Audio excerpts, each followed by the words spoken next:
It's the Unhappy Hour. Broadcasting to you live from the Milky Way Galaxy, the solar system, planet Earth, North America, the United States of America, California, Los Angeles to be specific. Hello and welcome to the Unhappy Hour. Yes, broadcasting from Los Angeles. We're the only Los Angeles-based, Cleveland-centric sports show that I'm currently aware of. Yes, we hold that extremely distinct, that honor, I guess you could say. It really is an honor. Okay, maybe not so much. But it is what's in my blood. It's how I'm raised. It's where I'm from. I cannot pretend that I have not been a Cleveland sport. How many double negatives am I going for? I cannot pretend that I'm not unthinking, that I'm rooting against, that I'm not rooting against. Okay, I totally lost myself there. But yeah, Cleveland-centric sports show. Indians, Cavs, Browns, and Buckeyes. Throw in the Buckeyes because it's the closest major Division I college to Cleveland. So deal with it. Come on, I mean, if you're about our age in your mid-30s, give or take, tell me you didn't grow up watching Eddie George on Saturdays. Tell me you didn't play backyard football in the mud.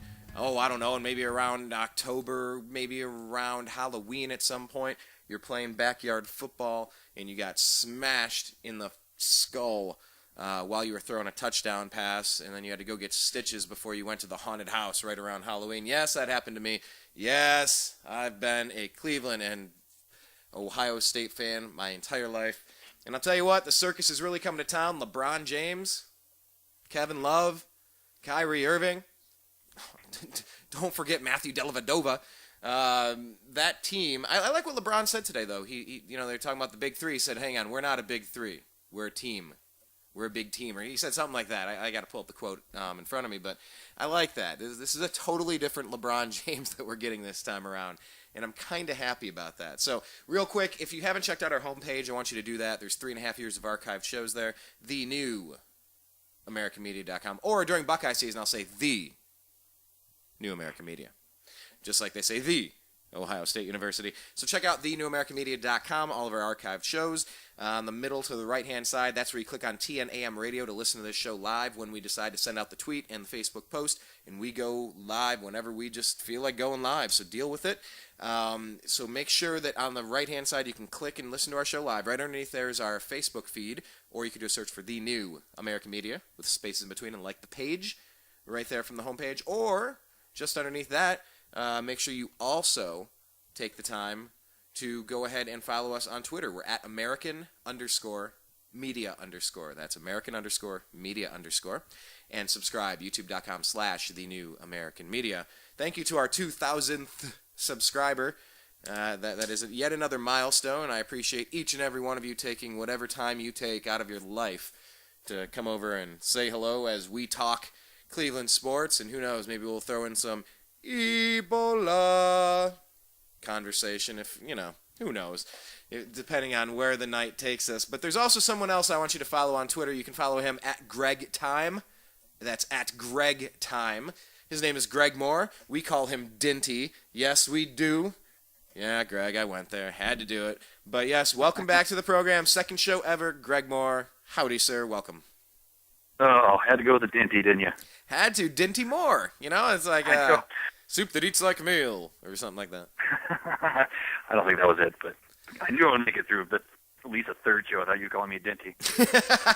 You had to be thinking it during the first show, right? You had to I was. And I'll tell you what, there were about 5 times I almost did during the first show. Okay, so we're on the same page. Like the mind meld is close. Actually, but a can of Dinty Moore soup might be the only thing. Have you seen the new Beats by Dre LeBron James commercial by chance? I have. When he opens up the fridge and there's nothing there, I think that can with the tinfoil on it was a Dinty Moore can of soup. Yes, I agree. Yeah, and, I'm sure Dinty Moore loves our plug. You can follow them at Dinty Moore for their soup. So.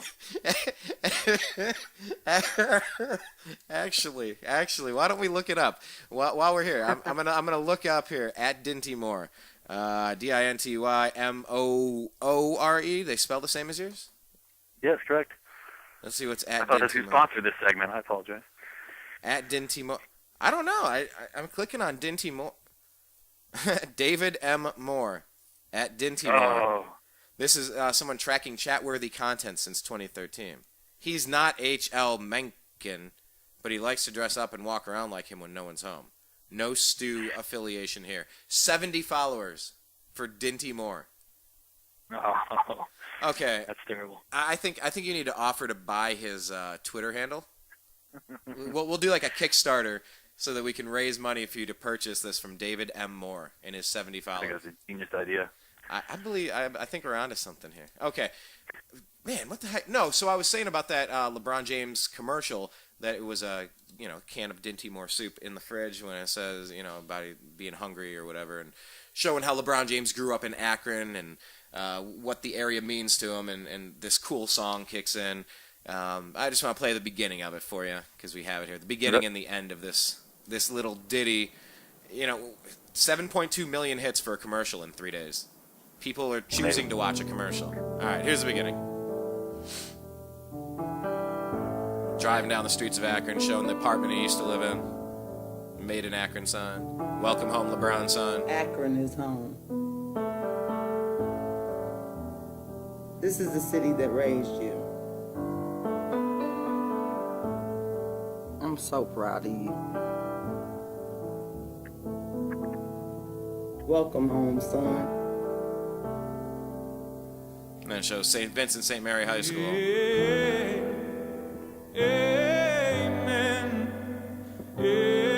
LeBron walking past all of his trophies into the court. So then the commercial gets going. It's really cool. I dig this. What's the end for? And it's just him working out. Don't the place. ever forget where you came from. There you go. Don't ever forget where you came from. And that's LeBron's mother. Don't ever forget where you came from, Greg. And then he walks out of the LeBron James arena. Really cool commercial. I dig it a lot. I don't know, but you're, I'm out in Los Angeles. You're in North Carolina. What does it mean to you, like, still following Cleveland sports, being in a different place? Because As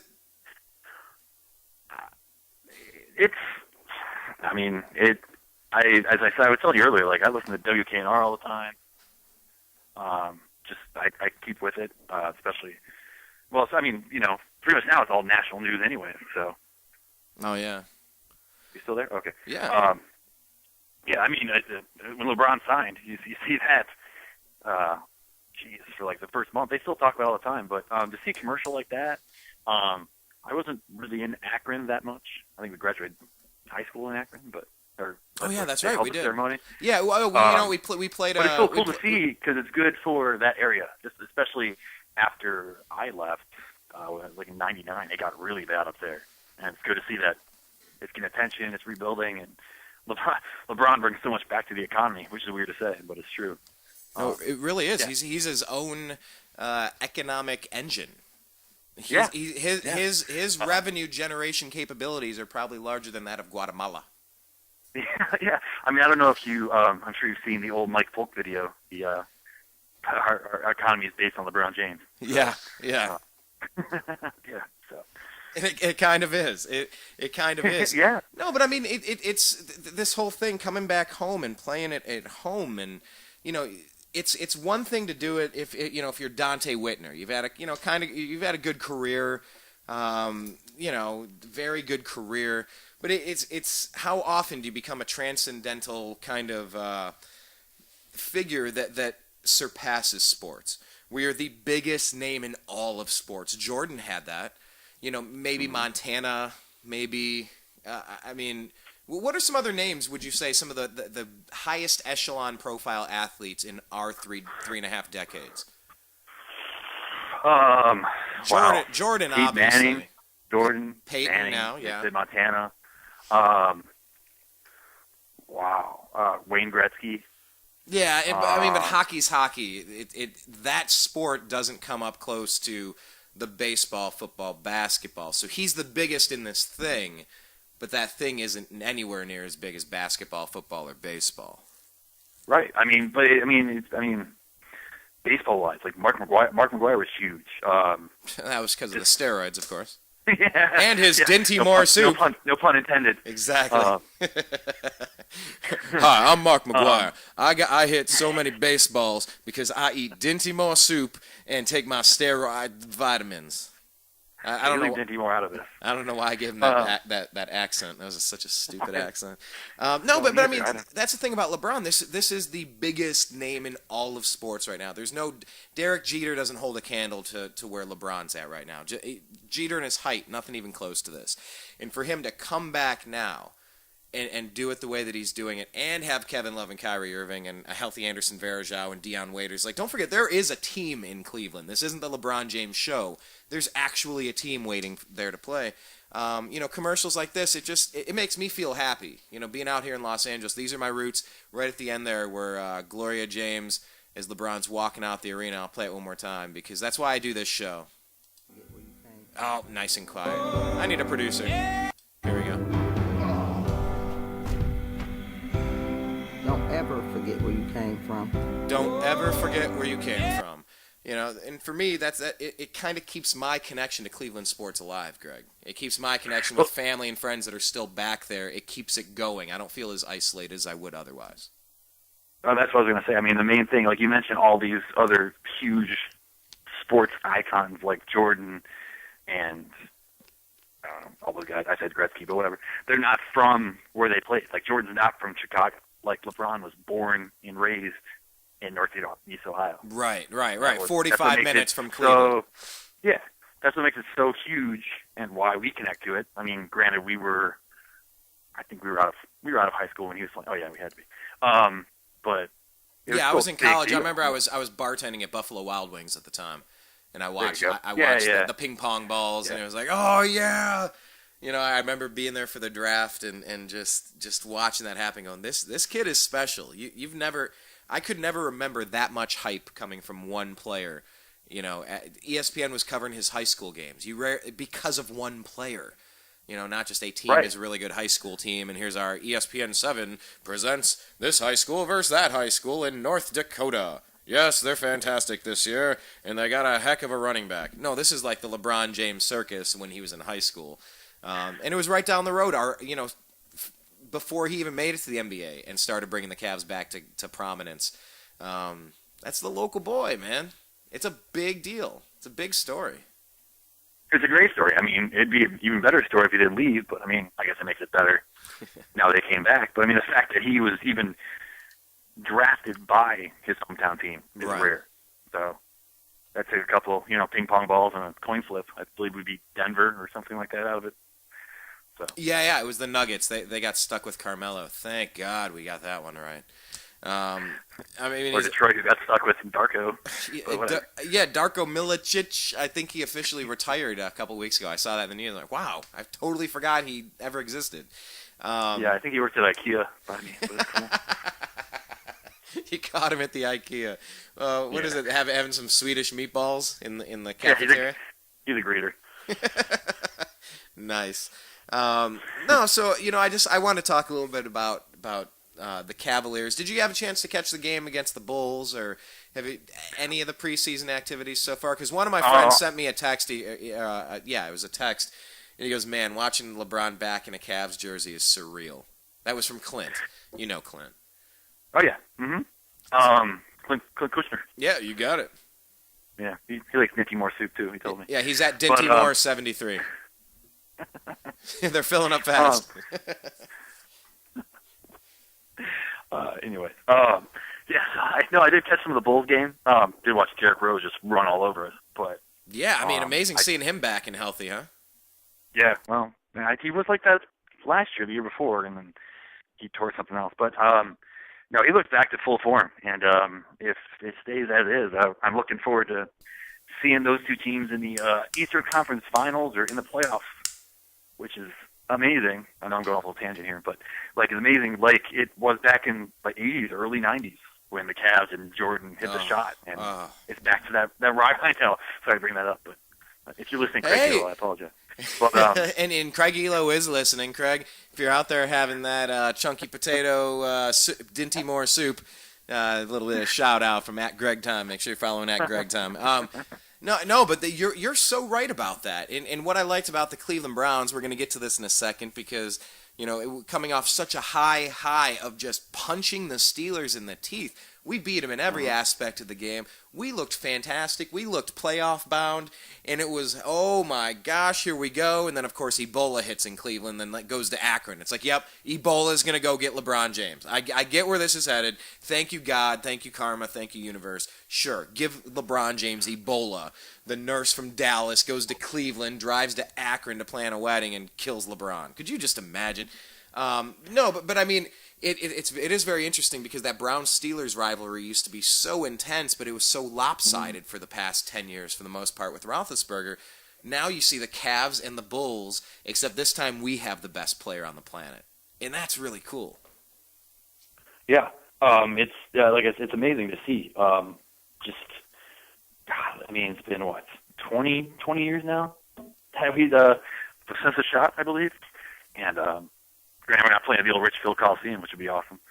But, it's just good to see Cleveland just being a team that, has an actual rival. It's not like we're hoping the Pistons come to town and we beat them because they suck too, So it's just good to see anything. Like, even like the Indians, they have Detroit, who just destroys us every time anyway. So it's just good to see, as you said, we have the best player on the planet and hopefully one of the best teams in the NBA, and we can make a cool run here. So, yeah, I thought you were going to go into a Jamaican bobsled segue there. I was thinking about it. A cool run?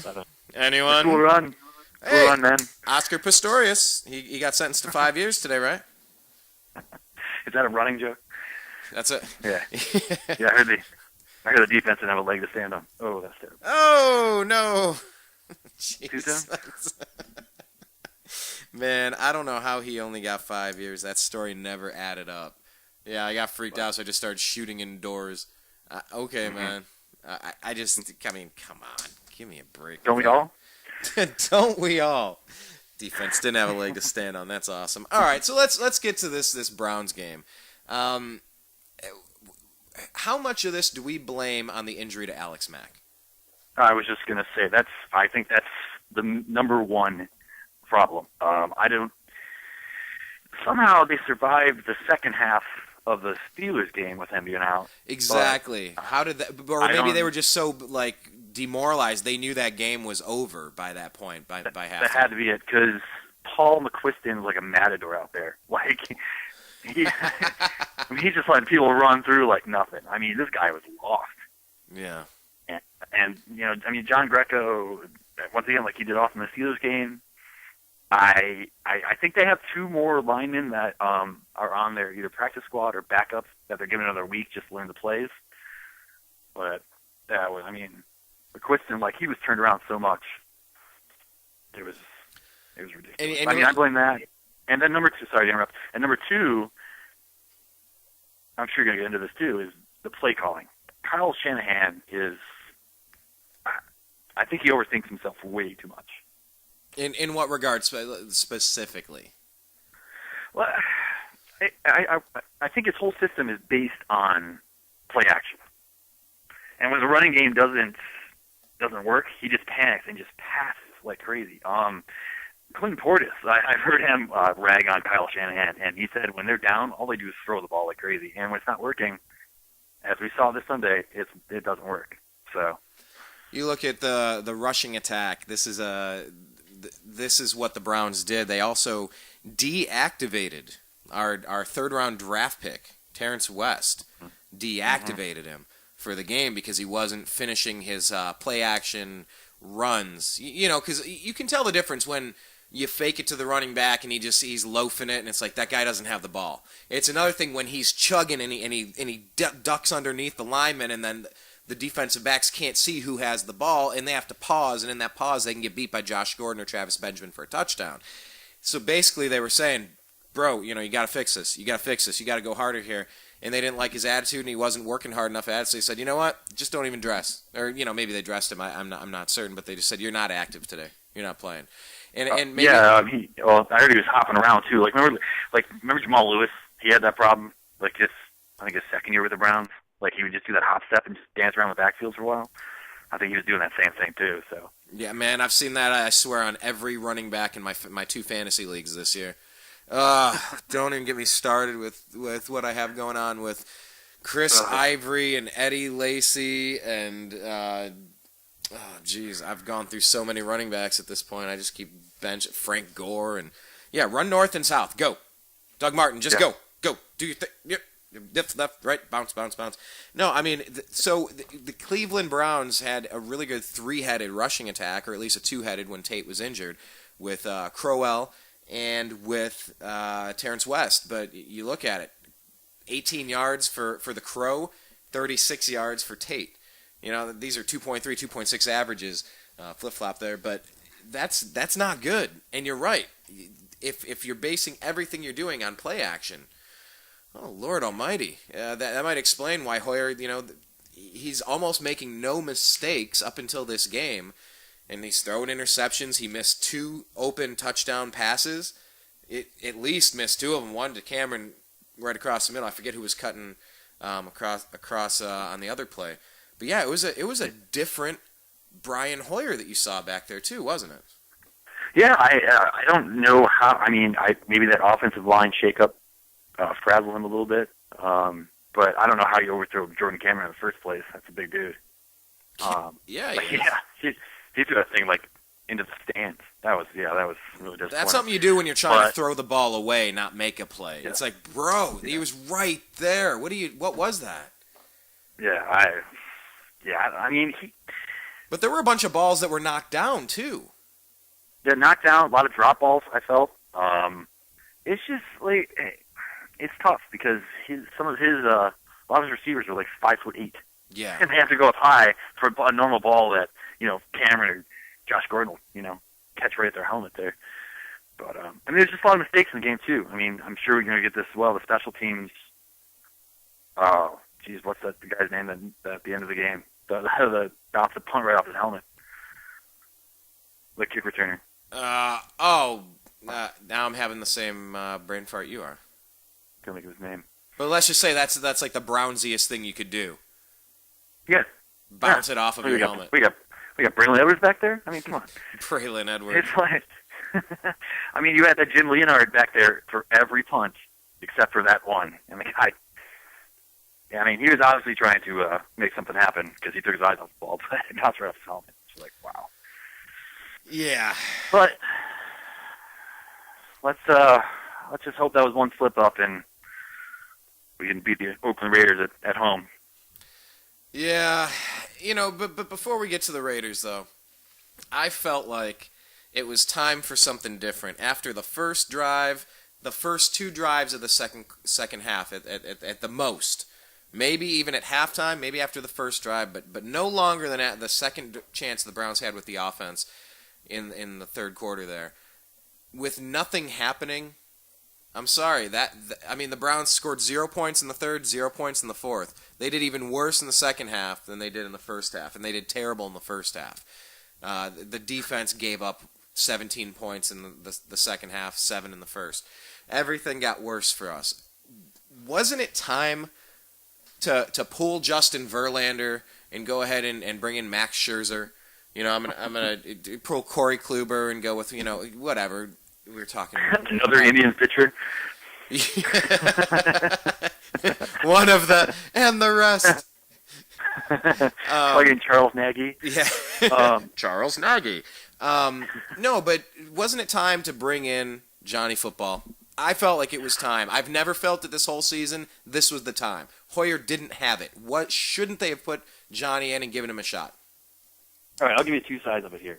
Well, one, for the yes, is because I think that Manziel would have strived against that terrible Jacksonville, quotes. Almost as a positive thing because he gets to scramble. Yes, and he probably scramble all over like their running back, as I'm using in quotes, former quarterback Denard Robinson, ran all over us. But on the negative side of putting Johnny Manziel in, I think it causes a quarterback controversy way too early in the season. I don't think it's time to hit the panic button yet. Listen. I heard after the bye week, that was when Johnny Football was going to take over. Remember that? You heard that all preseason. Oh yeah. We made it past that. I wouldn't say this would have been too early in Game 6 with our bye week, Week 7. I wouldn't say that would be too early to get a couple series and see if you can do something other than a trick play. I just, if it's not working, when a starting pitcher doesn't have it, that's why you have a bullpen. You have a backup. Sometimes you go to the backup. We have multiple running backs. You ride the hot hand. If Terrence West is doing great, you keep doing it. If Ben Tate's slinging the rock, you keep feeding him. Feed the beast.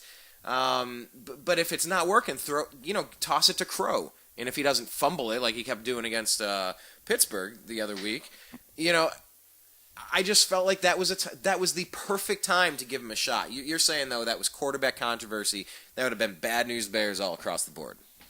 Right, I agree. I mean, maybe you could put him in there for a couple series, and he would come out there and ran all over the place, and it'd been great. And I just don't think it's time yet. I think Brian Hoyer's shown well enough that he can play.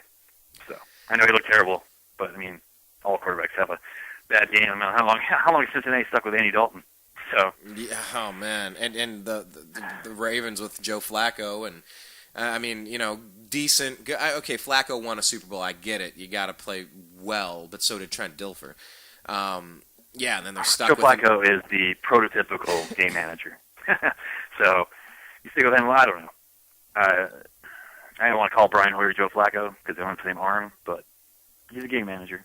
Yeah, it's weird watching Denard Robinson, former quarterback from Michigan, as the running back on another team. I mean, it almost makes you think of like the Eric Metcalf or with Josh Cribbs. Somebody that Cribbs was a quarterback in college.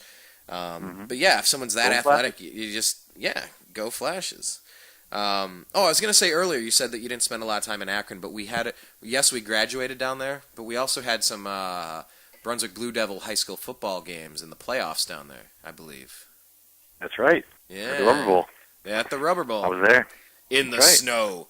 The frozen tundra of the Rubber Bowl. Actually, it was insane. They had to plow it. It was a turf field. They had to bring out the snow plows at halftime, and by the time we came back on the field, it was covered in snow again. It was insane. So this is all Alex Mack's fault. This is why we have the big letdown this week.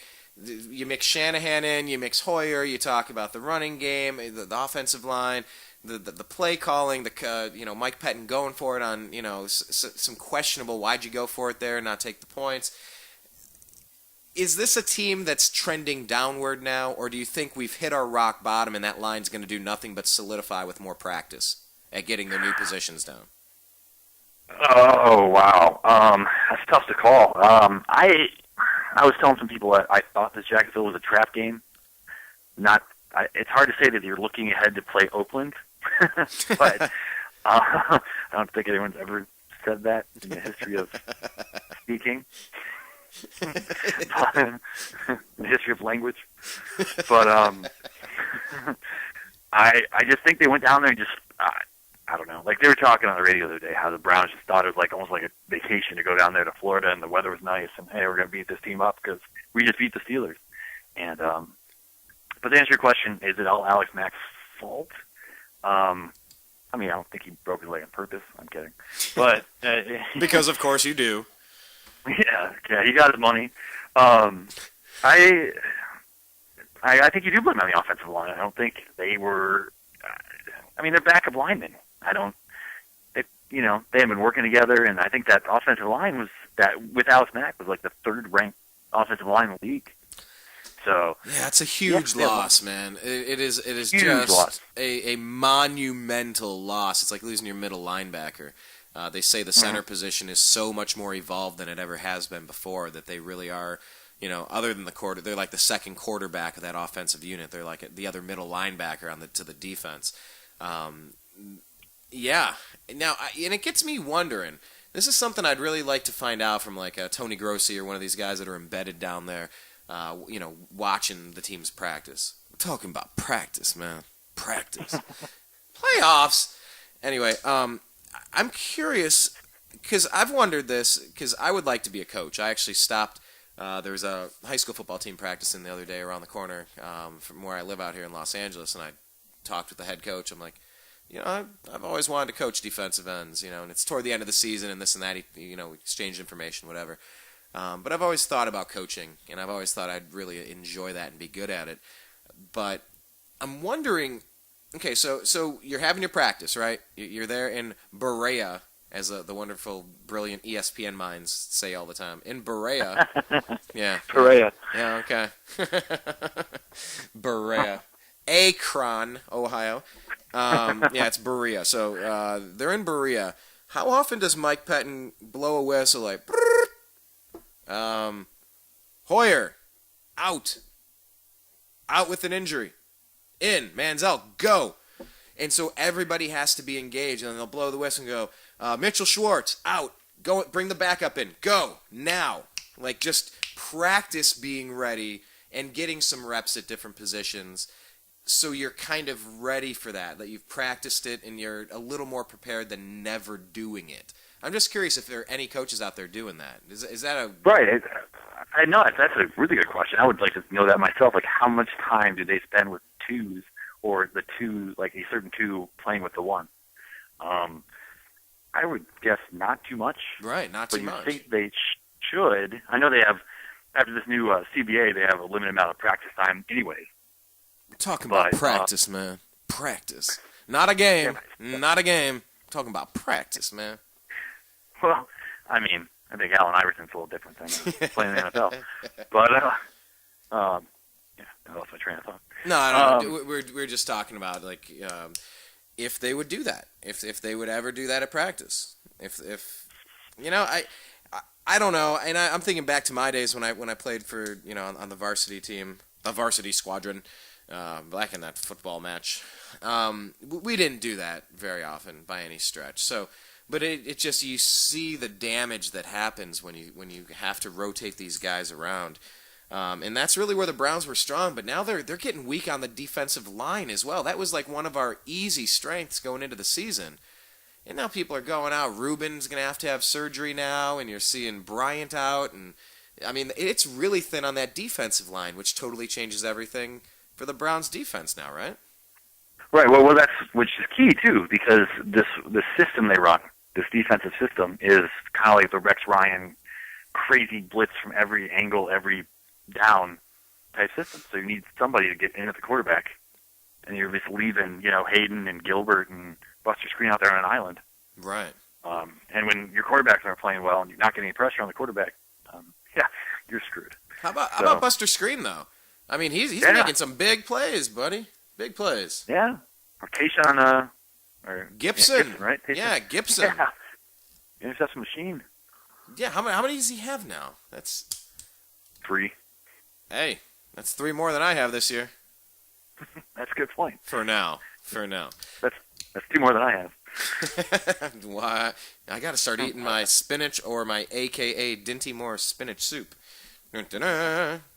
Flex the muscles, the biceps there, like Popeye. Anyway, it worked in my head. It was a cartoon. It's tough to explain. All right. I know. We need to have some Dinty Moore promos for next week's show. We're gonna have to have you record them. What would be the scenario that we could do? What kind of commercial will it be? No, I don't think Dinty Moore has. I think he has one flavor. I think it's beef stew. I don't know how we get. What flavor is this? You spin it around on the little ribbon. It says food. food flavored food. I don't know. It's for the gas station right next to the Vienna sausage. I don't know. Food flavored food. All right, let's talk about hopefully what's dog food next week. The Oakland for now Raiders, and we'll see if they end up moving to Los Angeles along with the St. Louis Rams. I keep hearing LA is getting 2 teams next year, or maybe not next year, but that it'll be announced this year that LA is getting 2 teams. Let's talk about the Raiders. Is this a real quick? I hate to interrupt. Talking about teams moving, and I know one of my friends. I was watching the games with him. I don't know if did you watch the whole game with the sound on by chance? Browns Jaguars game. No, I was watching it at a local pubbery. Is that a word? A pubbery? I made that up. Right. It's kind of like shrubbery, but a little more drunk. Like a pubbery. That's good. Yeah, local beat-ups. So, no, I did not. We were not the featured game, shockingly enough.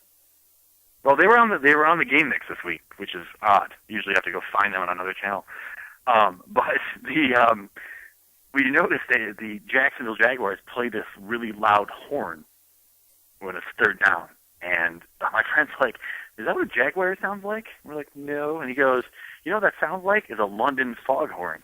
And the NFL, exactly, and the NFL has been promoting a lot of teams to move to London, so maybe they're getting ready for the London Jaguars. Oh, Jaguares. No, but I think the Los Angeles Jaguares.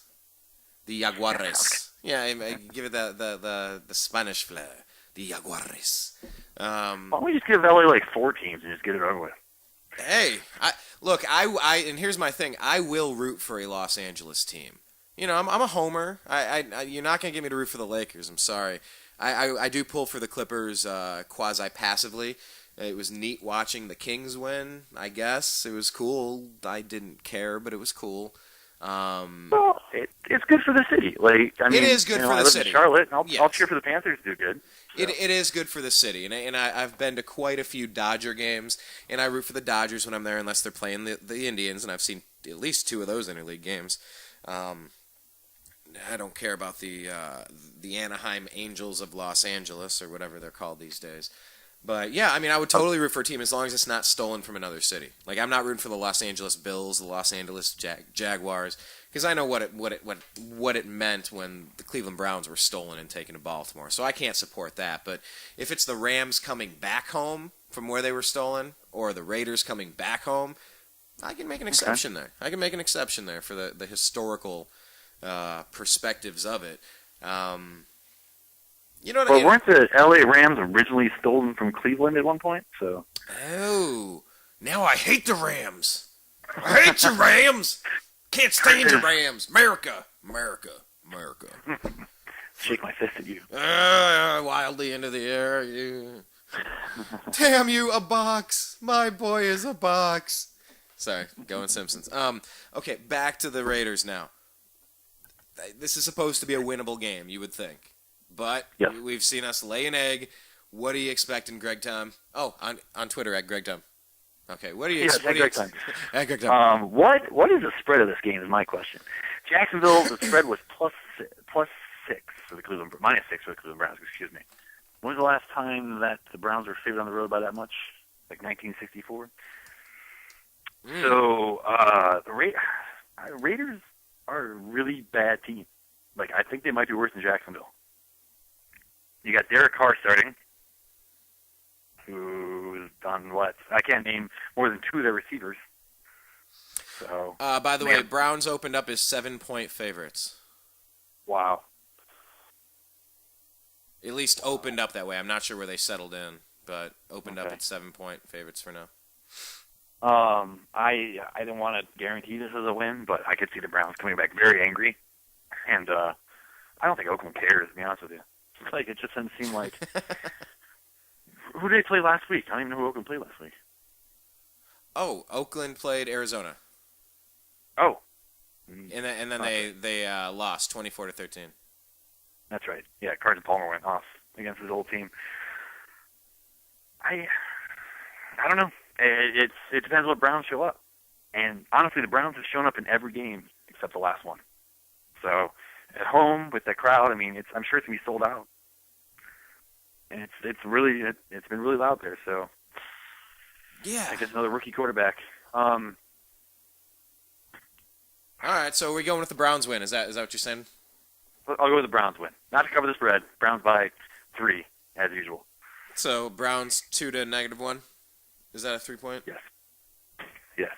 Okay, I could dig that. No, I'll take the Browns to score 3 touchdowns and 3 field goals. So can someone do the math for me? I'm just kidding. 30 to. That defensive line is a little rough, but we got some ball hawks. Let's say 30 to 17. 30 to 17. What did I say? 24-21. Oh, I don't know. I was just thinking about 2 to -1. However, you get a -1 point. Maybe by having Tebow on your team, just to get a negative. I don't know. I don't even know how you start upside down like that, but it's kind of like how the Browns franchise rebooted back in '99. How it was set up, it was like, here, we're gonna dump all these lousy players with lousy contracts from every other team onto your team. Go. That's true. Oh, come on, And man. I think Oakland's still trying to survive that from the Al Davis days. So I think they're still playing Jamarcus Russell. Wow, there's a name that played very well in a championship game back in college. Okay, Yeah. so then let's speaking of college football, have you had a chance to follow these Buckeyes? I saw a report today on ESPN. It looked like the Ohio State Buckeyes have the best odds at winning the rest of their games this season. They That's said, included with Michigan State in there too, huh? yes, with Michigan State in there. I could see them honestly sneaking into the playoff if they win the Big Ten. Playoffs? Playoff. Let's talk about playoffs. Are you kidding me? I mean, the SEC West has, I think, 4 of the top 5 teams right now. So those, at least you got to think 2 of those are going to cancel each other out because they still got to play each other. I mean, you look, Mississippi State, Florida State, Ole Miss, all undefeated. Then you got the one-loss teams, the Bama, the Auburn, the Oregon, the Notre Dame, the Michigan State, Georgia, TCU, Kansas State, Baylor, and then Ohio State sitting there at 13 at 5-1. I mean, there's not very many undefeated teams left. Marshall, but come on, Marshall's just not the same. So yeah, I mean, you want Ole Miss and Florida State and Mississippi State. You want them to get, Alabama, Auburn, just kind of beat up on each other a little bit. Yeah, I mean, they all got to play each other still. I know, you have the Egg Bowl and the Iron Bowl at the end of the season, obviously. So you have the Iron Bowl is obviously Alabama, Auburn, and then Ole Miss, Mississippi State, and the Egg Bowl. So you're going to have lost there somewhere. And Auburn has 1 loss, correct? Yeah. Okay. So either Alabama or Auburn are going to fall out because they'll have 2 losses. So, and then I think Alabama plays Mississippi State eventually. I don't have all this in front of me. I apologize. But anyways, they'll cancel each other out. So even if you get 2 of the SEC On West November teams in there- 15th, Alabama Crimson Tide will play number 1 Mississippi State on the 15th of November. Yes. And Nick Saban's all pissed off because of that 1-point win in Arkansas. So, he showed it last week when they just destroyed A&M. So 14-13. That was a dangerous one. But Yeah, I they mean, won. Alabama's got to go 52 Mississippi. to nothing against A&M. So. Yeah. So Auburn, then Mississippi State. That's a couple tough games coming up against top 5 teams for sure. But it's looking in the Big Ten like it's going to be a Michigan State versus Ohio State matchup there, and you got to think being a tough team beating a 1-loss team, that should be enough to get you up there. But people don't like the Big Ten. They don't think there's anything going on for them there. But JT Barrett has really stepped in and done a hell of a job with Braxton Miller's injury. They're scoring points. I think this is the first time that a team or a Big Ten team has scored over 50 points in 5 straight games since like 1904 or something crazy like that. Yeah, we have we have 4 games where we went 66-0. The game I was at Kent State, which was sweet. Cincinnati 50-28, Maryland 52-24, Rutgers 56-17. Yeah, so 50-50-50-50. Well, 60-50-50-50. Yeah. That's kind of impressive. Our points were the 4th overall. Yeah. So, I mean, if we didn't have that slip up to Michigan State, Virginia Tech, who knows where we'd be right now? But other than Michigan State, Michigan State's the only ranked team on our board, though. The number 8 ranked. I mean, everybody else, nobody's. It's tough when you look at who Alabama's playing. It's like, is a 1-loss Bama team better than a 1-loss Buckeye team? I mean, well, they've been through the fire a little bit more, you could say, for sure. But yeah, I mean that slip up really hurts, and that wasn't like a bounce of the ball the wrong way. They got beat that game. They got straight up beat. Virginia Tech looked like they knew it, and we looked lost. We looked sad. But I've been calling for this playoff system for a while. What more could I ask for? With 1 loss, you don't really control your destiny anymore. You just got to do the best you can and just cross your fingers. Right. They lost their chance to complain about biases when you lose 1 game. Well, the problem too is that the one team you lost to that's their only quality win. I mean, they've lost to Eastern Carolina, Georgia Tech, so it's not really looking too good on your resume there. But the thing with, I'm sure, I mean, this is college football all the time, is, what's going on right now. So if, the Buckeyes come all the way through, they beat Michigan State, the committee will notice that. Like, oh, we might put a Big Ten team in there. You never know. But as the 4 seed, again, as the 4 seed. Right. As a sacrificial lambs from a big conference for once again lose on the big screen. You can't have everybody from the SEC make. I could see him getting thrown in there at number 4, and that's what they were saying is that this is a very possible outcome if the Bucks keep putting up 50 and 60 points, and you can knock out Michigan State. This team is poised as the other teams beat up on each other that you really might see them in the college football playoff. And that would be fun. That would be a heck of a lot of fun. But, I mean, we got Big Ten rival Penn State, 4-2. Got, their program's been brought back from the dead after the Jerry Sandusky thing. They got their scholarships back now. It's a decent little team over there at Penn State. But and it's at Penn State, I believe, so. Yeah. Seems like the Bucks play a heck of a lot of games at home because, was it fit 108,000 or something like that? Yeah, exactly. So, Kent State does not fit 108. They'll make more money at the Shoe, so go play at the Shoe. Oh, always. Yeah. I mean, I think Michigan has like one away game every year, and it's against Ohio State if it's that year. So, yeah, something like that. And hopefully we just destroy Michigan this year, but we were supposed to last year as well, and they played them really close. So we'll see. Yeah. Well, okay. So the Browns are going to win. The Buckeyes are going to win. Cavs are going to go undefeated. Sorry. Wouldn't that be something? What if they did? Let's just sit back and relax for 1 second. What if the Cavs went undefeated? They go 82-0. Wow. What if they did? It's like playing a video game. NBA Jam. What if they did? Let's just imagine that, a perfect season. Why couldn't they? Why couldn't they? In basketball.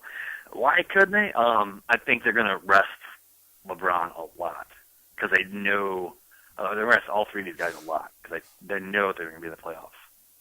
And you think so? And the East is weak besides Chicago. Maybe Miami. Washington's on their way up. I'll bet you too. LeBron knows the mileage he has on his car. And I'm going through this right now with my car.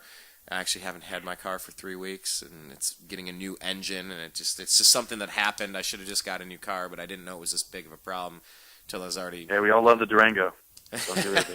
We're past the Durango, but hey, I mean it's very similar. Okay. Yeah, very very similar vehicle. It's actually an S10 with a cab on the back. They call it a Blazer. But anyway, it's at some point you know that the miles are starting to impact the other systems, and if you don't have to drive it to Vegas, if you don't have to drive it to San Francisco, if you don't have to drive it 2,000 miles across the country 4 times, from Ohio to Los Angeles and back, those things will put wear and tear on your systems. So, yes, I could see LeBron this deep into his career getting a lot more rest than he's ever had, and I'm sure that was part of the terms and conditions of, hey, I'll come back to Cleveland, but here's the deal. Yeah, I'm not playing this many minutes ever again, and I'm in charge of this. Fight me in public, and I'll be gone. I'll be on the Clippers next week. Right. It's going to upset a lot of fans that he's going to take some games off, just because they don't need him to. Like when they play, geez, who's a terrible team? I was going to say the Cleveland Cavaliers. I know. I'm like, I don't have a go-to anymore because they're good. The Milwaukee Bucks. Let's say they play Milwaukee in Milwaukee on a Wednesday night. You're not going to see LeBron. I mean, Milwaukee fans will be upset because they paid to go see that game. But you think they'll sit him for entire games versus put him in for 15 minutes, a few minutes every quarter or something? I don't know. I mean, he's not as old as like Tim Duncan or like the Spurs. I mean, Popovich sits guys for like 2 or 3 games. It seems like because he knows they're going to make the playoffs. And it's great when Pop does it. It's like, did not play, old. Like, that's the reason. Exactly. What is the reason? Did not play, old. And it's the truth. He was actually getting fined for that, yeah. They call it rest. But yeah, he's old. He's resting because he's old. Yeah, you're right. I don't know. I mean, the big games, obviously, and I think the Cavs have, as I mentioned last time, that we're both out of market, but we'll probably catch like 45 Cavs games. Oh, yeah. They're going to be at every ESPN. Oh, this one from March 26th, 2012, Tim Duncan listed DND-old. San Antonio Spurs wrapped up a frenzied 3 games and 3 night stretch by shutting down the Philadelphia 76ers, blah, blah, blah, blah, blah, blah, blah, in the whatever. Okay, among those watching the Spurs put the clamps on the Sixers was veteran star Tim Duncan. The 35-year-old was given the night off. No, Duncan was not sidelined by any particular injury. Of course, the official box score at NBA.com does list a condition that likely won't be improving anytime soon. Apparently, the official reason for Duncan sitting was his age. After 15 seasons, Duncan was listed as DND old. The DND stands for did not dress. The OLD represents the 1,097 regular season games that Duncan has logged.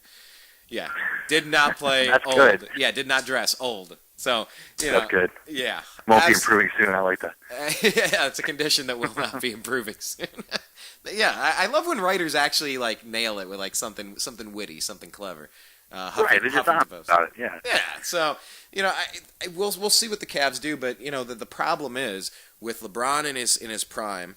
Let's not forget Kevin Love doesn't have his long-term extension either, and LeBron James, what is he technically on a 1-year contract with an opt-in for 1 year? Yeah, with a player option. Mm-hmm. Yeah, player option. So I mean, now that they're going after the new TV deal, and they're going to negotiate that the players get a bigger percentage of that. They're already talking lockout, but maybe they can just say, look, we're united under the best player in the league here. We're at least getting back to that percentage we used to be, because you guys claiming to lose all this money. No way Steve Ballmer buys for, what was it, $2 billion?